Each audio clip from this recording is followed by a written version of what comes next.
नमस्कार, मैं अभय कुमार आपका स्वागत करता हूं अपने Facebook page Abhay Kumar sir में और YouTube channel biology by Abhay Kumar sir. हम ये चल रहे हैं क्लास 12th की चैप्टर फर्स्ट, ठीक है, sexual reproduction in flowering plant. Topic है आज का बेटा माइक्रो स्पोरेजियम, या हम बोल सकते हैं बेटा कि लघु बीजाणुधानी, ठीक है। क्लास 12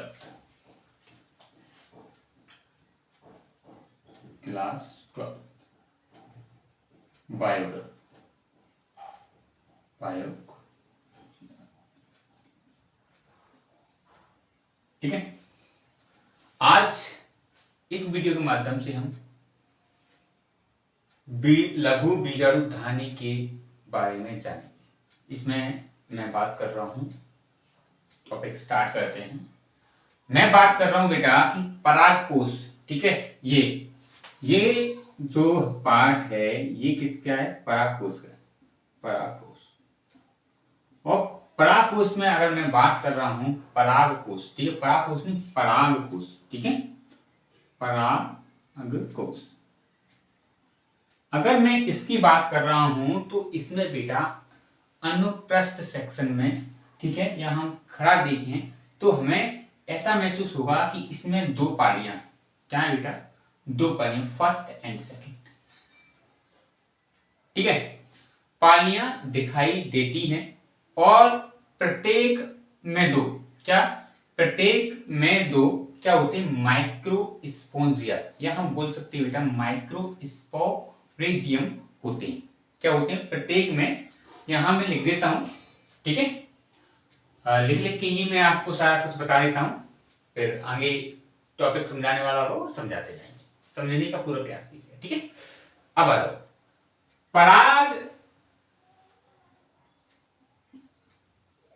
परागकोश के अनुप्रस्थ सेक्शन में, क्या बेटा? परागकोश के अनुप्रस्थ सेक्शन। अब अनुप्रस्थ सेक्शन में क्या है बेटा कि दो पालियां होती हैं। कितनी बेटा? दो पालियां, ठीक है, दो पालियां होती हैं, या हम कह सकते हैं दिखाई देती हैं। क्या होता है? होती है, या हमें क्या बेटा? दिखाई देती हैं। दो पालियां दिखाई देती हैं और प्रत्येक पाली में हम कह सकते हैं दो लघु बीजाणुधानियां होती हैं। प्रत्येक पाली की बात कर रहे हैं यहां पे, प्रत्येक पाली में दो लघु बीजाणुधानी होते हैं, लघु बीजाणुधानियां होती, धानियां होती। प्रत्येक लघु बीजाणु, ठीक है, प्रत्येक लघु बीजाणु जनन कोशिकाएं होती हैं। प्रत्येक लघु बीजाणु में क्या होती हैं? प्रत्येक लघु बीजाणु में कई क्या होती हैं? कई क्या होती हैं बेटा? जनन कोशिकाएं। क्या बेटा? जनन कोशिकाएं होती हैं। समझना, सारा कुछ समझा दूंगा। और इनके चारों ओर पोषक कोशिकाओं का एक स्तर होता है। क्या बेटा? इनके इस प्रकार की एक संरचना होती है बेटा, ठीक है। मैं यहाँ पे समझाने का प्रयास बता देता हूँ इस प्रकार का, ठीक है। तो ये चीज हम अपने नेक्स्ट टॉपिक में बताएंगे, पर यहाँ पे क्या बता देते हैं कि क्या होती है प्रत्येक लघु चारों ओर पोषक कोशिकाओं का, किसका? जनन कोशिकाओं के चारों ओर पोषक कोशिकाओं का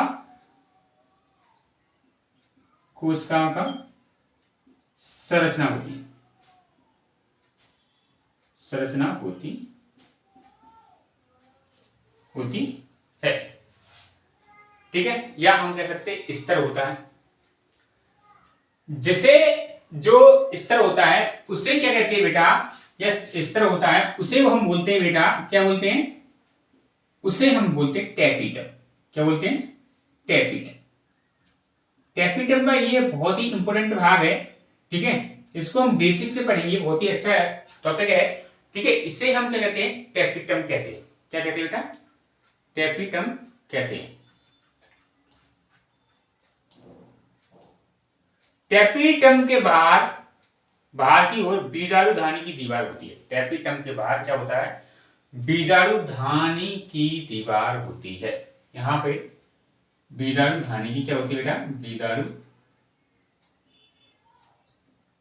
धानी की दीवार। मॉर्निंग 7 बजे क्लास आई करेगी आपकी, ठीक है? सुबह है 7 बजे, सुबह 7 बजे आया करेगी क्लास, ठीक है? क्लास 12th की। आज मैं टाइम टेबल सेट कर देता हूं। कल से आपका यह किताब जो क्लास है वो कब आया करेगी? कब आया करेगी बेटा? मॉर्निंग 7 बजे, ठीक है? तो ये क्या है? ये हमारे बीजाणु धानी की दीवार होती है जो कोशिका के कई स्तर बनाती है। क्या कर रही है बेटा? यह सेल्स के, कोशिका के, ठीक है बेटा? कोशिका के कई स्तर बनाती है। क्या कर रही है? कई स्तर बनाती है। और इसका जो 72वां स्तर है उसे बेटा हम कह सकते हैं, वो क्या है बेटा? उसका क्या? एपिडर्मिस के ठीक नीचे होता है। इसका बाह्य स्तर है जो किसके? बाह्य स्तर, या हम कह सकते हैं बाहरी स्तर, जो कहां पर होता है बेटा? वो होता है किसके? एपिडर्मिस के ठीक नीचे। एपिडर्मिस के, एपिडर्मिस के ठीक नीचे, ठीक है? जिसे बेटा हम एंडोथीसियम कहलाता है। वो क्या कहलाता है? एंडोथीसियम। क्या कहलाता है बेटा? एंडोथीसियम कहलाता है, ठीक है?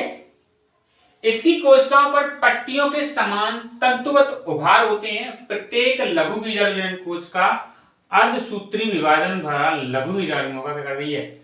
निर्माण कर रही है। क्या कर रही है? हम कह रहे हैं इसकी कोशिकाओं पर पट्टिकाओं के समान तंतुवत उभार होते हैं।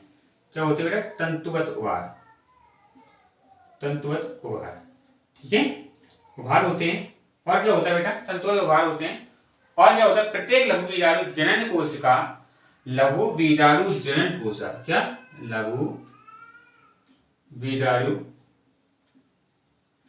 जनन कोशिका, जनन कोशिका क्या होती है? अर्धसूत्री विभाजन द्वारा लघु बीजाणुओं का निर्माण करती है। अर्धसूत्री विभाजन द्वारा, किस द्वारा? अर्धसूत्री विभाजन द्वारा, विभाजन द्वारा किसका निर्माण कर रही है बेटा? हम कह सकते हैं कि लघु बीजाणुओं का निर्माण। किसका बेटा? लघु बीजाणुओं का निर्माण करती है। लघु बीजाणुओं का निर्माण, बीजाणुओं का निर्माण करती है। तो ये टॉपिक यहां पे हो गया आपका फिनिश, ठीक है? कौन सा? लघु बीजाणु धानी। यहां पे मैं समझा देता हूं। इसमें 2 पालियां होती हैं, यहाँ पे आपने दिख रहा होगा, और यहाँ पे ये पूरा एक स्ट्रक्चर बनाने का है। ये पुंततु है और ये कनेक्टिव बोल सकते हैं, या हम बोल सकते हैं योजी है, और ये है बेटा परागकोश, ये वाला कोश। यहाँ पे क्या है? 2 पालियां दिख रही हैं। इसके अंदर क्या है? 4 क्या होते हैं? क्या होते हैं? 4 बेटा